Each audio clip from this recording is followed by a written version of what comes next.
Times में आपका स्वागत है। मैं हूं आपके साथ मुनव्वर आलम। बाबरी मस्जिद मिल्कियत मुकदमे में रोजाना सुनवाई हो रही है। आज 26वां दिन था, जिसके दौरान चीफ जस्टिस ऑफ इंडिया ने दोनों फरीकों को यह हुक्म दिया कि वो 18 अक्टूबर तक अपनी बहस को कंप्लीट कर लें। चीफ जस्टिस ऑफ इंडिया ने दोनों फरीकों को आगे कहा कि हम सबको मिलकर इसकी कोशिश करनी होगी, जिसके लिए हम पहले तैयार हैं।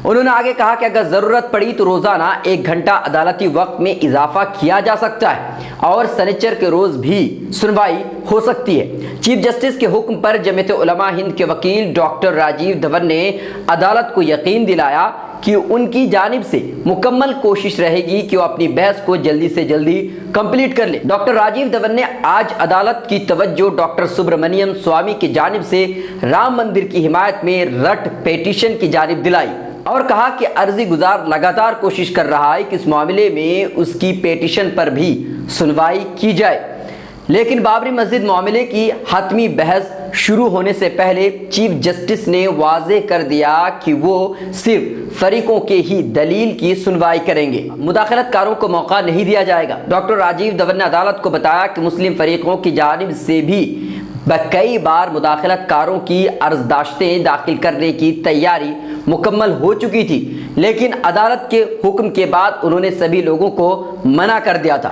अब जबकि सुब्रमण्यम स्वामी की अर्जदाश्त पर सुनवाई के लिए पेश हो रही है, तो मुस्लिम फरीक भी उन पर दबाव बना रहे हैं कि हमारी मुदाखलतकार की अर्जदाश्त दाखिल हो। डॉक्टर राजीव धवन ने चीफ जस्टिस से गुजारिश की कि वो इस ताल्लुक से फैसला करें कि इस मामले में सिर्फ फरीकों के दलील पर ही सुनवाई हो और किसी भी मुदाखलतकार को बोलने का हक नहीं दिया जाए। इस पर चीफ जस्टिस ने राजीव धवन को यकीन दिलाया कि उस ताल्लुक से अदालत संजीदगी से फैसला करेगी। इस दौरान चीफ जस्टिस ऑफ इंडिया ने अदालत में मौजूद वकीलों को बताया कि उन्हें मुसालहती कमेटी के चेयरमैन जस्टिस खलीफुल्लाह के जानिब से खत मौसूल मिला है, जिसमें उन्होंने अदालत से कहा है कि दोनों फरीकों ने उनसे दोबारा मुसालहत शुरू करने की गुजारिश की है। चीफ जस्टिस ने मज़कूरा खत पर फैसला सादिर किया कि अगर फरीक मुसालहत चाहते हैं तो करें और मुसालहत मुकम्मल होने के बाद अदालत में रिपोर्ट पेश करें, लेकिन ख्याल रहे कि अदालती कार्रवाई बंद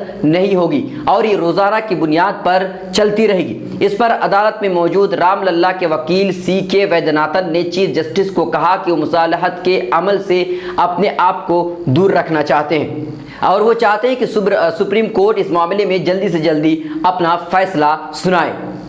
कार्रवाई मुकम्मल होने के बाद डॉक्टर राजीव धवन ने कल की अपनी नामुकम्मल बहस का आगाज करते हुए अदालत को बताया कि 1885 से लेकर के 2019 तक फरीक मुखालिफ के दावों और एतकाद में तब्दीली आई है। पहले वो कहा करते थे कि मस्जिद के बाहरी सहन में राम चबूतरा ही राम लल्ला की जाए पैदाइश है, यानी पैदाइश की जगह। उसके बाद 1949 में उन्होंने दावा किया कि मस्जिद के अंदरूनी सहन में राम लल्ला का जन्म हुआ था। ये कैसे मुमकिन है? सूट नंबर 5 में फरीक मुखालिफ ने अस्कंद प्राण, सयाहों और गैजेटर्स के दस्तावेजात अदालत में पेश करके ये बताने की कोशिश की कि राम का जन्म बाबरी मस्जिद के अंदरूनी अहाते में हुआ था और बाबरी मस्जिद की तामीर मंदिर को तोड़ करके बनाई गई थी। लेकिन इलाहाबाद हाई कोर्ट ने अपने फैसले में ये लिखा है, दस्तावेजात से साफ नहीं हो सका कि राम का जन्म बाबरी मस्जिद के अंदरूनी सहन में हुआ था। मस्जिद की तामीर मंदिर को तोड़कर बनाई गई थी। उन्होंने अदालत को आगे बताया कि हाई कोर्ट के जजों ने अपने फैसले में लिखा है कि अस्कंद प्राण से भी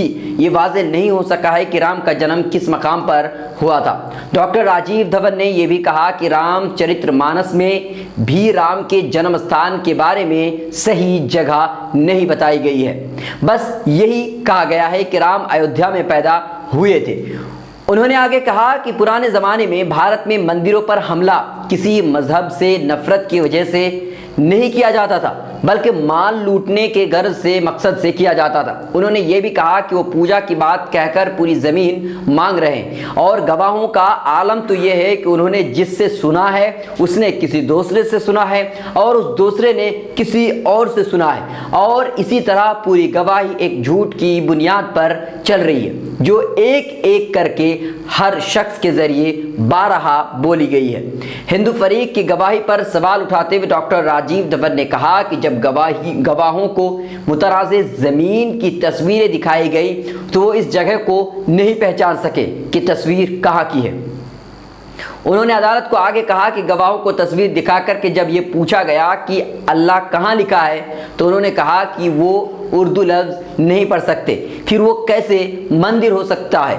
तस्वीर में कई जगह अल्लाह लिखा हुआ है। बहस के दौरान जस्टिस चंद्रचूड़ ने डॉक्टर धवन से कहा कि उन्हें ऐसा लगता है कि गवाहों के बयानात और अदालत में मौजूद दस्तावेजात का मुताला करने के बाद यह नतीजा अखज़ किया जा सकता है। राम चबूतरे के पास लगी हुई रेलिंग के पास से हिंदू ज़ायरीन मस्जिद के अंदरूनी शहर की जानिब देखकर पूजा करते थे, क्योंकि उनका अकीदा था कि राम का जन्म वही हुआ था। जस्टिस चंद्रचूड़ के सवाल पर डॉक्टर राजीव धवन ने नाराज़गी का इजहार करते हुए कहा कि जस्टिस चंद्रचूड़ का अपना ज़ाती नज़रिया हो सकता है जिसमें सदाकत की कोई गुंजाइश नहीं है, क्योंकि किसी भी गवाह ने अदालत में इस ताल्लुक से पुख्ता गवाही नहीं दी है। इस दौरान पांचों जजों और डॉक्टर राजीव धवन के दरमियान सवाल जवाब होते रहे।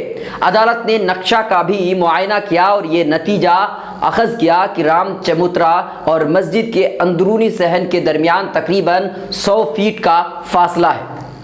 कुछ देर तक बहस चलने के बाद अदालत ने डॉक्टर राजीव धवन से कहा कि वो अदालत में रेलिंग के ताल्लुक से गवाही देने वाले गवाहों के बयानात पर मुख्तसर नोट पेश करें और इस पर बहस करें।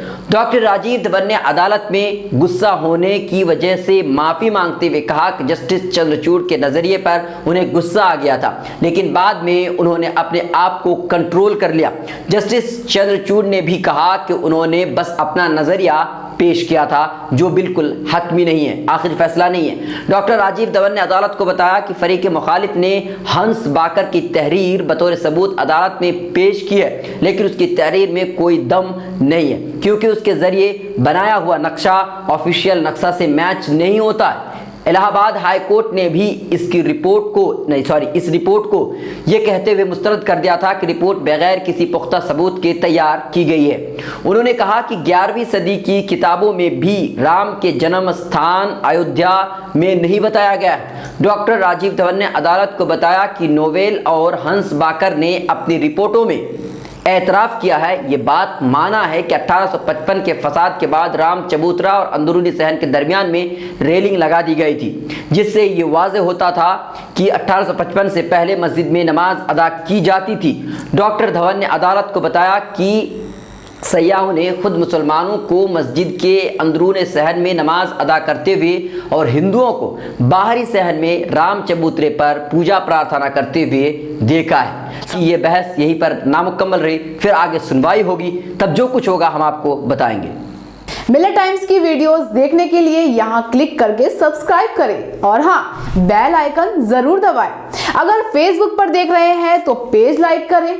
ताज़ा तरीन खबरों और मज़ामीन के लिए विजिट करें हमारी वेबसाइट www.millettimes.com।